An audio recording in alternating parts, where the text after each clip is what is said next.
the hour, and that means it's time for Monmouth head coach Kevin Callahan. Good morning, Coach. Good morning, Mark.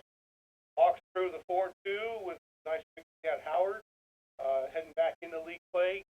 Thursday night game at PC. We can open up and talk about victory over the Bison. We'll start taking questions. Okay, we were fortunate. We got off to a pretty good start. We had a good first half on the offensive side of the ball, and were able to find the end zone and get the points on the board.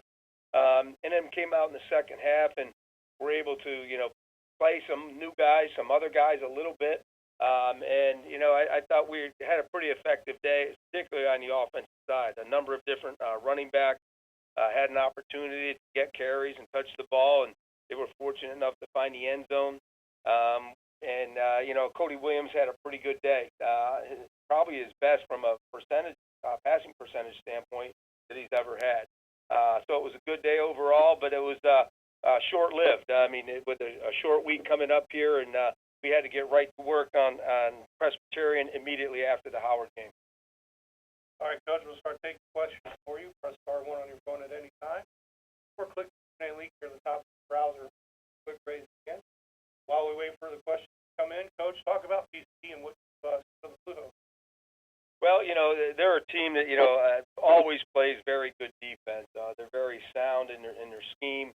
They're technically they're extremely well coached, and they're always in good position. And they cause a lot of problems for your offense. And you've got to be very detailed in your preparation offensively. You've got to be able to give yourself the best possible chance to execute, because they are so effective on defense. And on the offensive side of the ball, they want to run the ball, and they do a good job with it. And we've got to make sure that that's an area that we improve on, because quite honestly, the last 2 weeks, we haven't defended the run quite as well as we want to, and so we've got to do a better job there. All right, Coach, we got questions for you. First one from Josh Quinn of the Asbury Park Press. Hi, Cal. How are you? Good, Josh. Good. When I spoke on Sunday, we talked about the time game, trying to ready for the state. As we sit here on Tuesday morning, I'm sure that you guys are already practicing. My question is, are you guys just getting into work and getting in? I think we are, Josh. I like where we're at in terms of the week preparation. Everything's been accelerated by 2 days. It was, got back from Howard on Saturday night, got right to work, getting ready for Presbyterian, and devoted Sunday to that. And we're out on normally we would take Monday as our off day, but we were out and we use that as a practice day, and again today. And but we got to travel tomorrow, so it's a short week, and that brings with it some challenges. But hey, these kids are young, they're resilient. They'll be able to overcome it. And with that said, a lot of your regulars now, old guys, second, third, fifth year. This process makes having veteran guys, are you going the road? Well, anytime you have some older players, I think that in general it makes it easier. It makes your preparation easier, because in that they've been there before and they've been through it, and they understand what the work week has to be like and how it unfolds. But still, there's something different about the accelerated week and having a short week to prepare. And you've got to make sure that you're right on in everything that you do, and you're very specific about your scheduling, and so that you make sure you're not missing anything. And I think our coaches have done a good job of that. And just the last thing, I know that there were a couple of injuries Saturday. How healthy are you guys right now?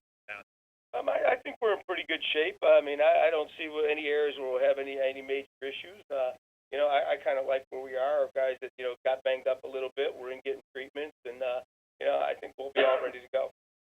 Thanks, Cal. Thanks, Mark. Josh. Coach, next question for you is from Damian Portoletto of Lynchburg. Morning, Kevin. How are you? I'm doing well, thank you, Damian. All right, thank you. I asked this to Harold Nichols. How are you balancing rest and preparation on the short week, so that way you have your players prepared, but not from so many consecutive days in a row? Very carefully. That's the challenge of it. Obviously, you've got to go out and get the proper work in so that you're prepared and ready to go play a game. but at the same time, it's a fine line, I think, in going out and getting the proper work in, the work necessary, and making sure that your players are rested and ready to go, because you really are taking 2 full days or 3 full days in this case away from them. But I think our players have responded very well. We've had very upbeat practices, a lot of energy. They're excited to get back into conference play.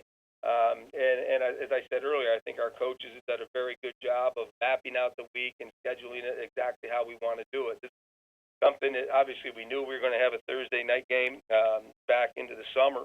And so, we mapped it out pretty detailed how we were going to approach this week. And so far, I think we're right on schedule. I didn't get a chance to ask you about this last week, though.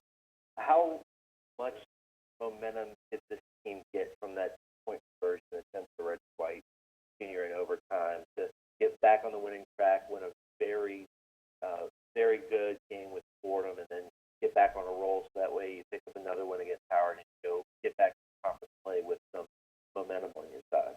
Well, any time you win a game, you have a good feeling coming off the field, and it kind of carries you into that next week of preparation. The way that game went, it was a back and forth game, and as everybody knows, it's been part of an overtime game. To win those games, it's very exciting, and to win on the point conversion, as you mentioned, the pass to Reggie, that really excited and energized our team, and I think that gave us a good boost going into last week as we prepared for Howard.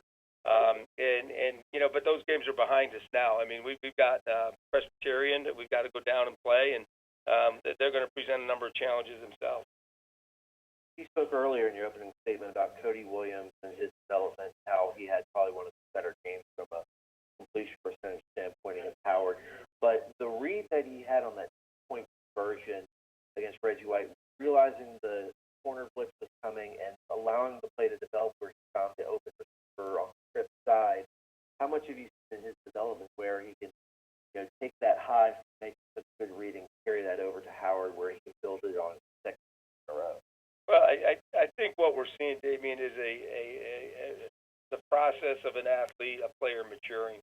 Last year was his first time that he played in college games, and it was kind of week to week, and it was a learning process each and every week. And it wasn't a vertical ascent. There was there was a process that went into that, and throughout the winter and the spring and the summer, he's continued that, and he has a much greater awareness of what's going on the field right now. I think he has a better command, not just of our offense, but of what defense is trying to do by their alignment, by their positioning. And I think all those things help him perform in his role as our quarterback. Thank you, Kevin. I appreciate it. You're welcome. Thanks, Damien. And Coach, last question for you are from Eddie Occhini. Go ahead, Eddie. Mark, thank you very much. Coach, how are you this morning? I'm good, Ed. Coach, just briefly touching on the last game, and I know that you said you're looking ahead, and Josh and Damien kind of asked a few things I would, but, the biggest thing that jumped off to us on the broadcast was just the depth at the running back position that you have, and I know you've referenced Cody Williams and spoken about some other things, but just the luxury you have to be able to play really 4 and at times 5 running backs, all with different skill sets, and what that allows you to do from an offensive point of view. I mean, it provides us with depth at the position, and it's depth that we've had to rely on through our first 6 games. When LaVon's not in there, Zach Welch comes in and does a good job, and we saw last week, actually the last 2 weeks, what Ed Royd and Michael Jolly can do. So it's a good group. I think they all complement each other extremely well, and it does, as you mentioned, give us some flexibility in terms of who we put in there and what things each one of them does best. Coach, I appreciate it. I know you've I heard a lot of questions being asked today, and it's all good stuff. I appreciate it. Good luck this weekend against the Blue Hose. Thanks, Ed. Thank you, Eddie. Coach, that will wrap up all the questions for you this morning. I'm joining us. Good luck Thursday, and we'll talk to you next week. Thank you, Mark. Appreciate it. All right.